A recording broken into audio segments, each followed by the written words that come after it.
Cela fait 5 ans que ces femmes réclament leurs droits. Elles ont beau avoir créé une association, écrit, manifesté et protesté, pour l'heure, c'est en vain. Les terres de leur tribu, les Guiches des Oudayas, s'étendent sur 6000 hectares au sud de Rabat, une des zones résidentielles les plus recherchées aujourd'hui. L'État a procédé à de nombreuses expropriations, mais chaque fois, les femmes ont été lésées, voire carrément exclues du processus d'indemnisation. Ces femmes revendiquent leur droit à la propriété.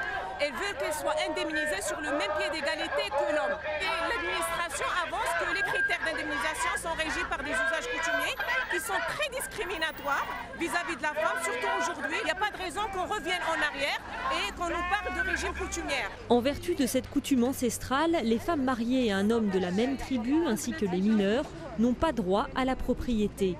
C'est le cas de Naïma et Fatima. Lorsque l'État a réquisitionné leurs terres, seuls leurs maris ont été indemnisés. Mais aujourd'hui, l'une est divorcée, l'autre est veuve. Elles se retrouvent donc sans rien, contraintes de vivre au crochet de leurs proches.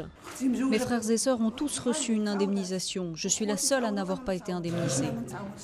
Je demande simplement mon droit. Je veux juste avoir de quoi vivre. Je ne demande rien d'autre, juste de quoi vivre.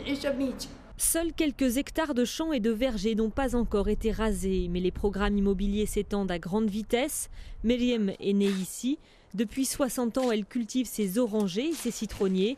Si elle devait être expropriée et si les critères restent inchangés, elle ne bénéficiera d'aucune indemnisation.